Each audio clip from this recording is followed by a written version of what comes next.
তিলোত্তমা হত্যাকাণ্ডের পর কেটে গেল অনেক কয়েকটি দিন। রাজ্য থেকে দেশ প্রত্যেকটি মানুষই নেমেছে আজ পথে। এই দিন সন্ধ্যায় শহর বহরমপুর রবীন্দ্র সদন প্রেক্ষাগৃহের সামনে থেকে টেক্সটাইল কলেজ মোড় হয়ে লালদিঘি ধার হয়ে আবার পুনরায় রবীন্দ্র সদনের কাছে ফিরে শেষ হয়। আরজি করে নৃশংসভাবে ধর্ষণ ও খুনের ঘটনার প্রতিবাদে মুর্শিদাবাদ জেলার সমস্ত event photographer, makeup artist, model artist এবং অন্যান্য শিল্পীরা পথে নামলেন।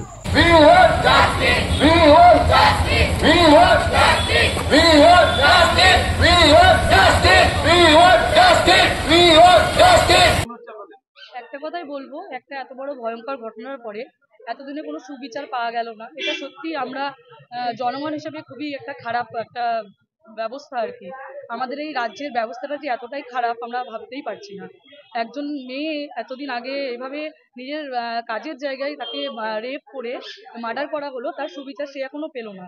জনগণ হিসেবে আমরা এটাই চাইবো যে আমরা সে সবাই যেন সুবিচার পাই। মানে যেই সব মেয়েদের সাথে এইসব ঘটনা ঘটছে আজকে শুধু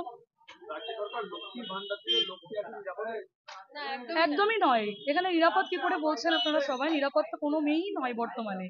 যখন যেখানে ইচ্ছা মানুষ যাদের সব পুরুষদেরকে বলবো না, এই একমাত্র বিকৃত মানুষরাই এসব কাজ করতে পারে। আর তারা যখন যে কোনো স্থানে যে কোনো জায়গায় মেয়েদেরকে এভাবে দিনের পর দিন ধর্ষণ করছে, দিনের পর দিন তাদেরকে মেরেও ফেলছে।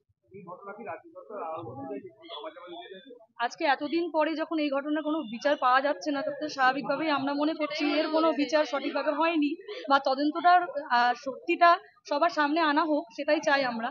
আর এই রেপিস্টদের দৃষ্টান্তমূলক একটা শাস্তি পাওয়ার যোগ্য তারা, তাদেরকে অবশ্যই যেন সেই শাস্তিটা দেওয়া হয়।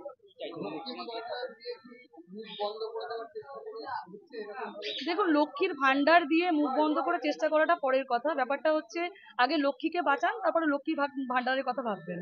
আমার তো তাই মনে হয়। দেখুন, পদত্যাগ দাবিটার কথা এখানে আসছে না। আমরা একটা কথাই বলবো সবাই মিলে, যে যাদের সঙ্গে এই ঘটনা ঘটছে বা দিনের পর দিন অবিরত যেই ঘটনা ঘটে চলছে, এটার যেন দৃষ্টান্তমূলক শাস্তি হোক। আর আমরা যেন একটা ধর্ষণমূলক দেশে বাস করতে পারি, যেন নিরাপদে আমরা থাকতে পারি।